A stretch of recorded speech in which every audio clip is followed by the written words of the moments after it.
Hey, ladies and gentlemen, this is Carmine Sabia for Explain America, and Trump has signed another travel ban, and this time, well, Democrats aren't happy, obviously. But there's one country that stuck out to them, and they're also frustrated because there ain't anything they can do about it. Before we get started, please make sure you like, comment, share, and subscribe. Those little things really help us out, and they help our channel continue to grow. I'm going to start with why the Democrats are angry about it. Obviously, as they say, it comes from majority brown countries. Okay? Well, I mean, is there a lot of terrorism coming from Poland or Sweden? The ban is effective on where terrorism is coming from, but it's also on something very specific. The ban is on countries where we cannot properly vet these people. We don't know who's coming. Republicans love Cubans, and Cubans are on the list. Cubans vote traditionally Republican. But Cuba's on the list because we cannot vet immigrants from Cuba. Now, if Cuba gets rid of their dictatorship, if they get a democratic government in there, or even a dictatorship that isn't as oppressive and someone we can work with, we would have a different situation where we can verify their documents, they're coming in the right way, and we can make sure that they're not bad people. You got to understand, too, that the Cubans that are coming now have been raised in communism. It's not like the Cubans that came back in the day who were literally escaping communism because they knew what freedom was. The Cubans that are coming today, they don't know. And that's not the one country that sticks out and the one country that has Democrats angry. They don't want Cubans here. Cubans vote Republican. But the one country that sticks out to them is Somalia. Well, why? Well, that's where Ilhan Omar is from.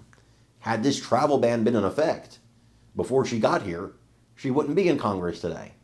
So she's furious about it, and so are other Democrats. But I want you to listen to this report on it and let me know what you think in the comments.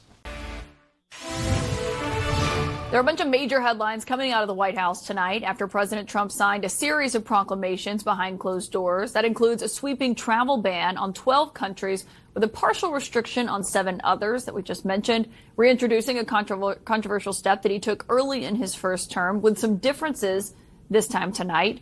What we are reading in this proclamation is this takes effect at midnight, 5 days from now on June 9th, and it bans travel to the United States from Afghanistan, Myanmar, Chad, the Republic of the Congo, Equatorial Guinea, Eritrea, Haiti, Iran, Libya, Somalia, Sudan, and Yemen. This also comes as the president signed a proclamation suspending international visas for new students at Harvard as he is trying to block foreign students from enrolling at the university.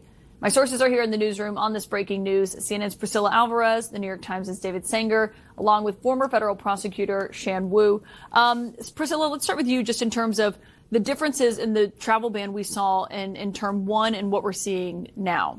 Well, there are quite a bit of similarities as well as some glaring differences, particularly with the inclusion of Afghanistan. But this is something that President Trump has been telegraphing since day one. It's also something that I'm told has been an ongoing discussion and deliberation within this administration.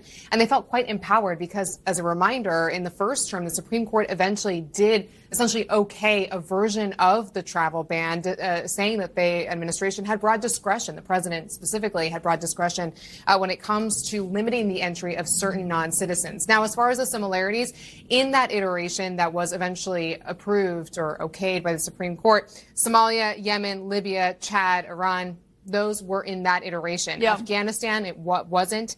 Cuba and Venezuela, similarly, weren't. That is going to matter moving forward, particularly in Republican politics and in Florida. But the basis of this has been for this administration, both the first term and now, the screening and the vetting, and that these countries do not provide sufficient screening and vetting. Therefore, they're limiting the entry. But this is certainly a blow to those non-citizens from those countries. Yeah, and David, as I was reading through this earlier, essentially what the president is saying here is that he can take some of these countries off if he changes their mind.